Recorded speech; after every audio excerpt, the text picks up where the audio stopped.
नमस्कार विद्यार्थियों, महाराजा Surajmal PG college Ajabpura की ऑनलाइन क्लास में आपका स्वागत है। आज हम पढ़ेंगे बीए द्वितीय वर्ष के द्वितीय प्रश्न पत्र और आज हमारा टॉपिक है नया पुराना एकांकी, जिसके रचयिता उपेंद्र नाथ अष्टकर। आज हम पढ़ेंगे इसकी तात्विक समीक्षा।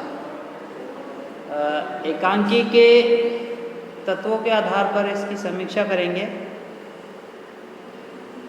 इससे पहले जो नया पुराना एकांकी है उसकी हम संक्षिप्त रूप में चर्चा कर लेते हैं।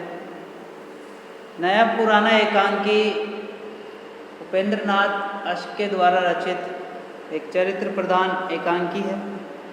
अष्टकर जी की एकांकियों में बड़ी विशेषता यह है कि उनके द्वारा रचित पारिवारिक व सामाजिक एकांकी और पाश्चात्य शिल्प विधि का स्पष्ट प्रभाव दिखाई देता है। इसके साथ ही उनके एकांकियों और नाटकों में नए पुराने के द्वंद्व को देखने को भी मिलता है। नया पुरानी एकांकी भी इसी प्रकार के द्वंद्व से परिलक्षित है। आलोच्य एकांकी की समीक्षा एकांकी के तत्वों के आधार पर इस प्रकार से की जा सकती है।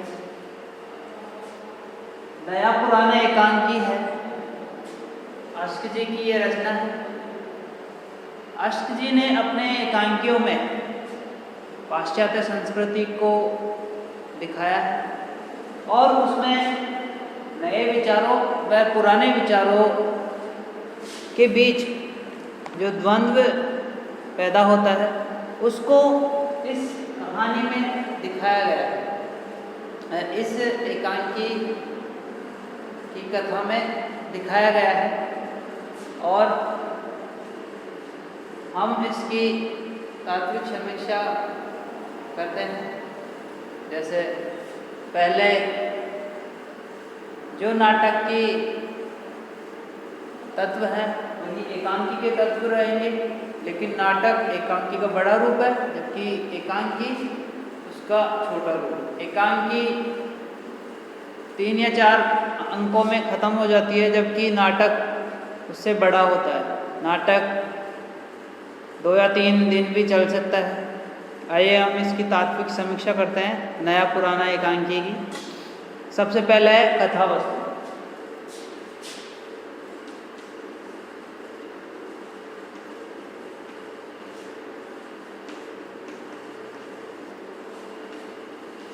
कथा वस्तु। नया पुराना एकांकी कथा वस्तु ईमानदारी और आदर्शों पर आधारित है। ईमानदारी और आदर्श को ओढ़े हुए एकांकी का प्रमुख पात्र देवचंद है, जो एक प्राइवेट स्कूल का प्रिंसिपल है।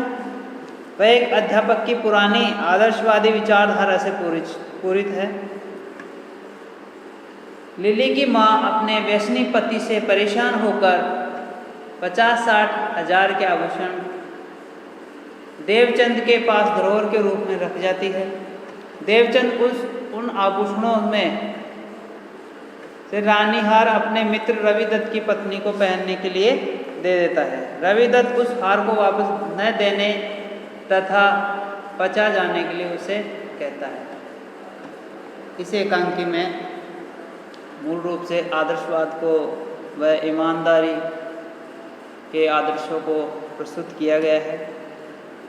इसमें जो कहानी में अन्य पात्र है लिली, उसकी माँ अपने शराबी पति से परेशान होकर 50-60 हजार के जो आभूषण है वो देवीचंद को सौंप कर धरोहर के रूप में रख जाती है। रविदत्त उसका दोस्त है और देवचंद वो अपने मित्र रविदत्त की पत्नी को वो हार पहनने के लिए दे देता है। रविदत्त उसको हार वापस न देने तथा उसको पचा जाने के लिए कहता है। रविदत्त का मित्र पत्रकार कमल भी उसके कथन का समर्थन करता है। जो रविदत्त है उसका मित्र पत्रकार कमल भी उसका समर्थन करता है। स्थिति को ध्यान में रखकर देवचंद अपनी पत्नी के सहयोग से रविदत्त की पत्नी से हार वापस ले लेता है और शीघ्र ही लिली की माँ को उसका आभूषण लौटे देता है। इस प्रकार आलोच्य एकांकी कथा वस्तु संक्षिप्त, रोचक और प्रभावोत्पादक है। इसमें कथानक का प्रारंभ, विकास और चरमोत्कर्ष बड़े कलात्मक ढंग से दिखाया गया है। इस प्रकार आलोच्य एकांकी की कथा वस्तु सामाजिक व नैतिक आदर्शों पर आधारित व प्रभावशाली है। देवचंद एक ईमानदार प्राइवेट स्कूल का प्रिंसिपल है। उसके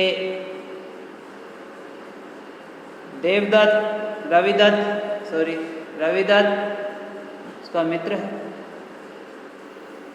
किसी कारणवश लिली की माँ अपने पति से परेशान होकर 50-60 हज़ार के जो आभूषण है वो देवचंद को धरोहर के रूप में रख जाती है उसके पास, और रविदत्त की पत्नी को देवचंद कुछ दिनों के लिए वो हार पहनने के लिए दे देता है। रविदत्त जो इस कहानी का मुख्य पात्र है देवचंद, उसको उकसाने, उसको भड़काने, उसको उस हार को वापस न लौटाने के लिए और हजम कर जाने के लिए कहता है। लेकिन इस प्रकार की दलील का समर्थन उसका मित्र पत्रकार कमल भी करता है, लेकिन इस प्रकार की दलील से वो प्रभावित नहीं होता। देवचंद अपनी ईमानदारी का परिचय देता है और उस हार को लिली की माँ को शीघ्र ही लौटा देता है। उस हार को प्राप्त करने के लिए वह अपनी पत्नी का सहारा लेता है। इस प्रकार ये कहानी एकांकी कथा वस्तु है जो संक्षिप्त भी है, रोचक और प्रभाव उत्पादक है। एकांकी का दूसरा तत्व है पात्र एवं चरित्र चित्रण।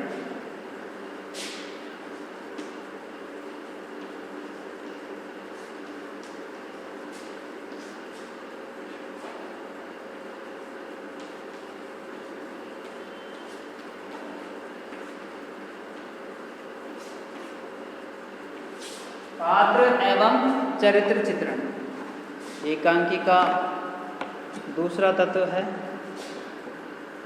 पात्र एकांकी के कथा वस्तु को बढ़ाने में सहायक है और पात्रों के मनोभाव, उनकी संवेदना, वो उनके स्वभाव के अनुकूल होनी चाहिए और पात्रों के साथ साथ उनके चरित्र चित्रण का भी इसमें समावेश रहता है। एक जो एकांकी का मुख्य पात्र है देवचंद, वो भारतीय आदर्शों से पूरित है, जबकि इसके अन्य पात्र वो पाश्चात्य संस्कृति से प्रभावित है और अवसरवादी प्रवृत्ति वाले हैं। पात्र संयोजन की दृष्टि से देखा जाए तो नया पुराना एकांकी में सीमित पात्रों का ही प्रयोग किया है।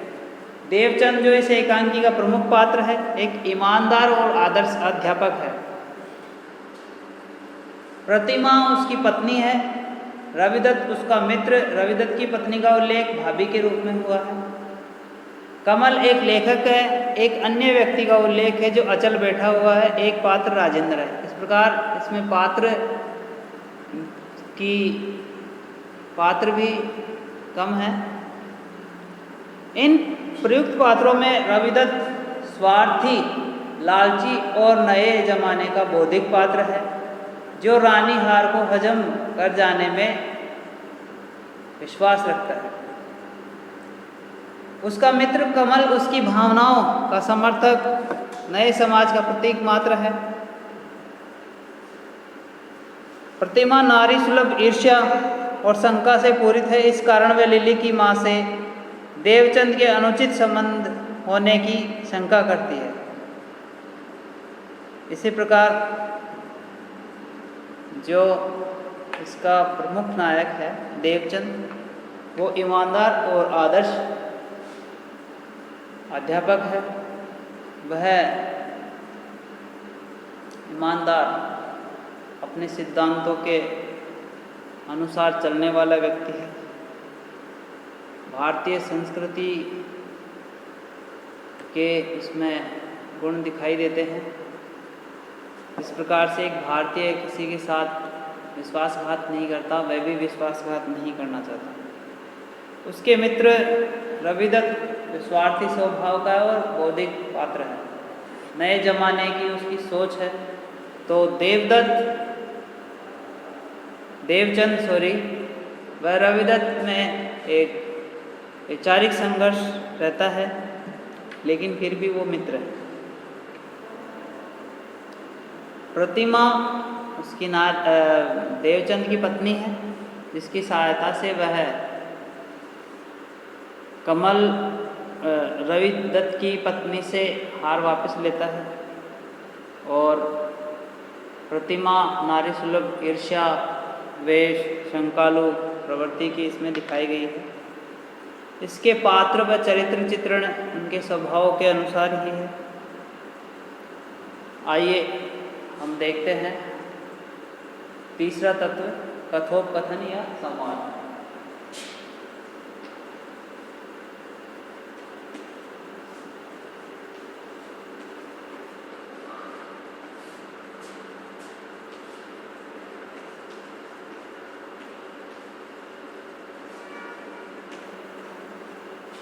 कथोपकथन या संवाद।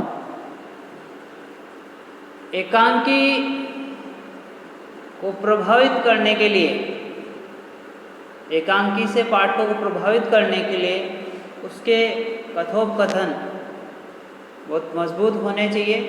पात्रों के चरित्र के अनुकूल ही उनके संवाद होने चाहिए। संवाद एकांकी की मूल कथा को आगे बढ़ाने का कार्य करते हैं।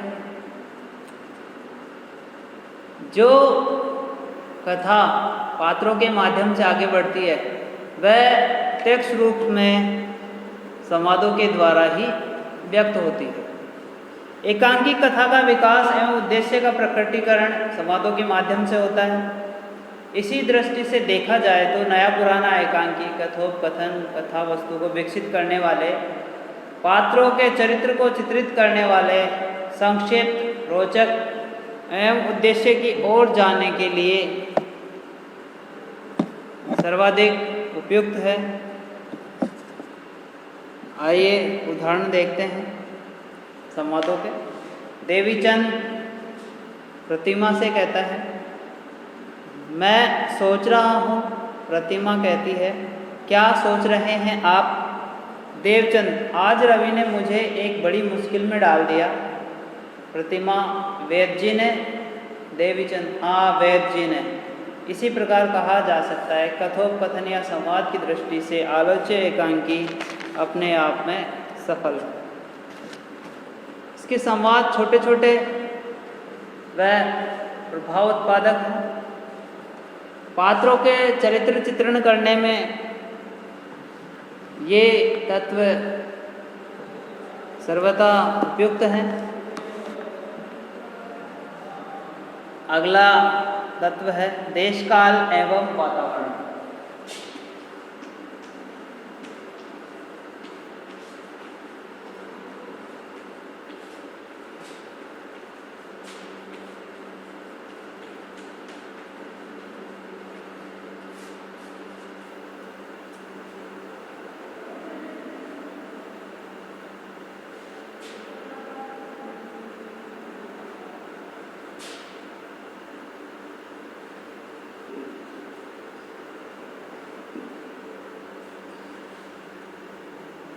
किसी भी एकांकी में जिस कथा का वर्णन होता है, चाहे वो काल्पनिक हो चाहे वास्तविक हो, उसके तत्कालीन परिस्थितियों, उसके देश काल व तत्कालीन समाज में कैसा वातावरण था, ये सारा उस एकांकी में दिखाया जाता है। नया पुराने एकांकी की कथा वस्तु सामाजिक धरातल से जुड़ी हुई है। इसमें पाश्चात्य वह पूर्वी संस्कृति का संघर्ष दिखाया है, नए पुराने विचारों का संघर्ष दिखाया गया है। और इसमें हमारे समाज की वर्तमान काल की एक घटना को प्रस्तुत किया गया है। रविदत्त अपनी मानसिकता के आधार पर समाज के नए वातावरण तथा देवीचंद समाज के पुराने वातावरण को प्रस्तुत करता है। इस एकांकी में जो प्रमुख पात्र है देवचंद, वह पुराने वातावरण को प्रस्तुत करता है। पुराने ज़माने में हर व्यक्ति ईमानदारी, सच्चाई, कर्तव्यनिष्ठता आदि को महत्व दिया करता था, लेकिन आज नए समाज में इन पहलुओं की ओर किसी का ध्यान नहीं जाता। तो इसी प्रकार अन्य पात्र भी हमारे आसपास के वातावरण को उजागर करने में सक्षम है। अतः देश काल और वातावरण की दृष्टि से ये एक सफल एकांकी है। इसमें नए और पुराने विचारों का संघर्ष जो दिखाया गया है वो वर्तमान परिप्रेक्ष्य में सर्वथा उपयुक्त दिखाई देता है। अगले तात्विक विवेचनों में हम देखते हैं, अगला तत्व है भाषा शैली।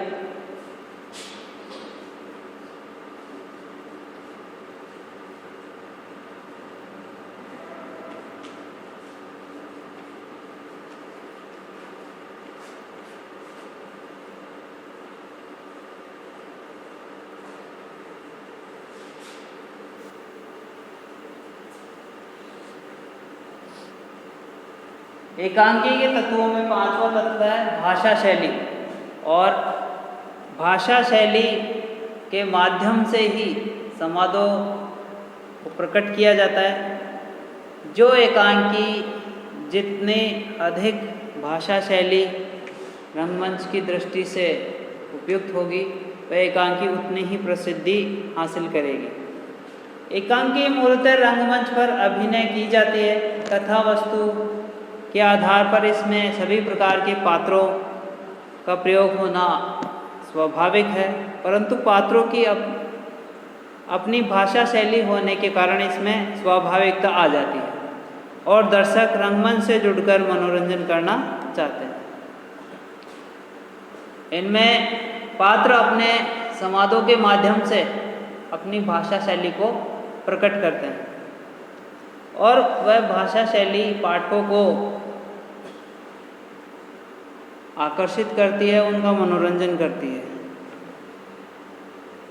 भाषा शैली के माध्यम से नया पुराना एकांकी पात्रों की भाषा शैली अपने आप में रोचक व पात्रानुकूल है।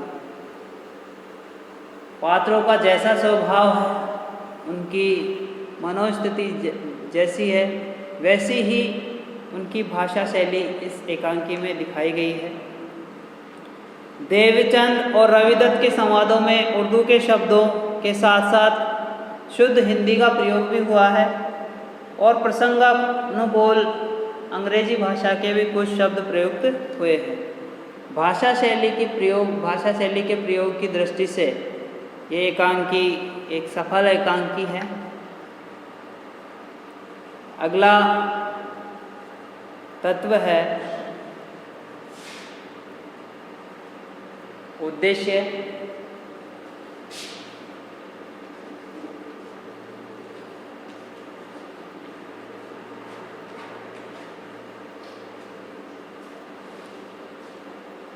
नया पुराना एकांकी का उद्देश्य नए और पुराने विचारों के द्वंद्व को दिखाना है और यह एक उद्देश्य प्रधान एकांकी है।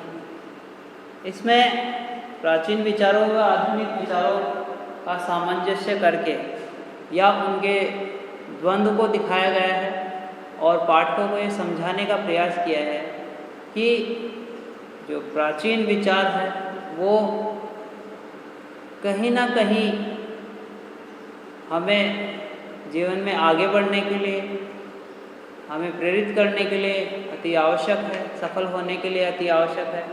लेकिन जो नए विचार हैं वो कभी कभी हमारे मार्ग की बाधा भी बन सकती है, हमारा चारित्रिक पतन भी हो सकता है। इस एकांकी में नए पुराने सामाजिक आचारों की अभिव्यक्ति उद्देश्य रूप में हुई है। रविदत्त, कमल जैसे पात्र आज के समाज में प्रचलित स्वार्थ, छल कपट, बेईमानी, अर्थप्रियता की भावना की जहाँ व्यंजना करते हैं, वहीं देवचंद व लिली की माँ समाज में समाये पुरातन आदर्शों की एक झलक दिखाते हैं। देवचंद विश्वास के साथ रखी धरोहर को, विश्वास को बिना मेला किए लौटाकर आदर्श और नैतिकता की प्रेरणा उद्देश्य रूप में देता है, जिसकी अभिव्यक्ति में एकांकीकार सफल हुआ है। अर्थात जो मानवीय गुण है, प्राचीन जो मानवीय गुण है, भारतीय संस्कृति के मूलभूत आधारभूत गुण हैं, वे इस एकांकी को सफल बताते हैं और यही एकांकीकार का उद्देश्य है। अगला तात्विक विवेचन में है संकलन त्रय।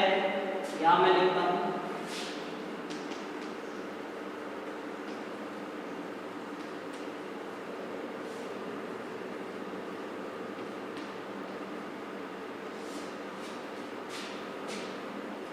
सातवां तात्विक विवेचन है संकलन त्रय।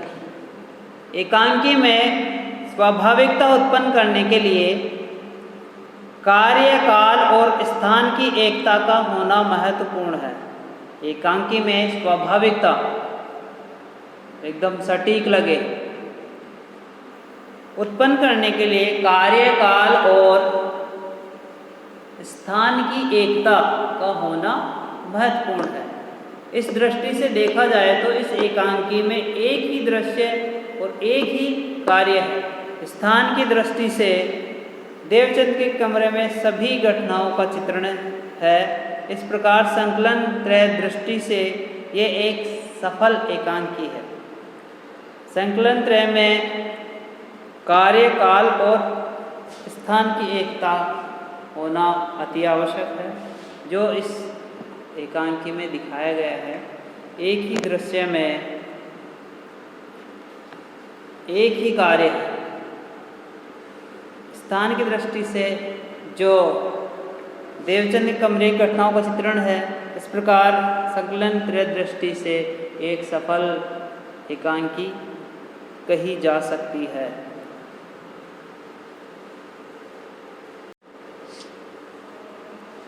अगली विशेषता है अभिनेता।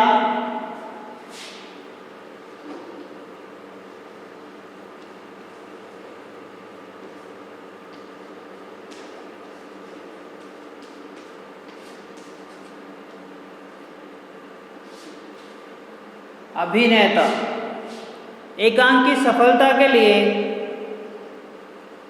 अभिनय होने पर निर्भर है। जो अभिनेता जितना आकर्षक और स्वाभाविक सात्विक अभिनय करेगा, वह एकांकी उतनी ही सफल होगी। अभिनय के द्वारा ही पात्र अपने मनोभावों की अभिव्यक्ति करते हैं। इस दृष्टि से देखा जाए तो ये एकांकी अपने आप में पूर्ण रूपेण अभिनय और अभिनेता के गुणों से पूरित एक सफल एकांकी है। इसमें अभिनय के सभी अंगों का समावेश दिखाया गया है और अभिनेताओं ने अपना अपना कार्य सही ढंग से किया है। इसके पात्र अभिनय के अनुकूल हैं। इस प्रकार कहा जा सकता है कि नया पुरानी एकांकी समीक्षात्मक तत्वों के आधार पर अपने आप में सफल एकांकी है। एक बार और हम इसके तत्वों के बारे में चर्चा करते हैं। कथा वस्तु, इसकी कथा वस्तु नए पुराने विचारों का संघर्ष दिखाती है, इनमें द्वंद्व दिखाती है। एक और जहाँ पर देवचंद पुराने विचारों का प्रतीक है, तो वहाँ पर रविदत्त नए विचारों का, स्वार्थी विचारों का प्रतीक कहा गया है। पात्र एवं चरित्र चित्रण, इसमें इस एकांकी में पात्र व चरित्र चित्रण उनके स्वभाव पात्रों के अनुकूल ही किए गए। पात्र एकांकी को आगे बढ़ाने में सहायक है। कथोपकथन या संवाद इसके संवाद मूल कथा को आगे बढ़ाने में सक्षम है। कथोपकथन या संवाद संक्षिप्त, आकर्षक व रोचक दिखाई पड़ते हैं। देश काल या वातावरण, इस एकांकी में जहाँ देवचंद प्राचीन सामाजिक परंपराओं का प्रतीक है, प्राचीन वातावरण का प्रतीक है, वहीं उसका मित्र रविदत्त नए सामाजिक विचारों का वातावरण का प्रतीक है। भाषा शैली, इसमें रविदत्त व मुख्य पात्र देवचंद के बीच में उर्दू, हिंदी, शुद्ध हिंदी का प्रयोग किया गया है, कहीं कहीं अंग्रेजी के शब्दों का प्रयोग भी किया गया है। उद्देश्य इस एकांकी में एकांकिका का उद्देश्य है कि नए और पुराने विचारों का संघर्ष दिखाया जाए और उनसे पाठकों को रूबरू कराया जाए। उसमें पाठकों को निर्णय करना है कि उनके हिसाब से कौन से पीढ़ी के या कौन से विचार, पुराने विचार अधिक महत्वपूर्ण है या नए विचार महत्वपूर्ण है। अगला है संकलन त्रय का गुण भी इस एकांकी में दिखाया गया है। अगला तत्व है अभिनेता, अर्थात अभिनय की दृष्टि से भी ये एकांकी एक सफल एकांकी कही जा सकती है।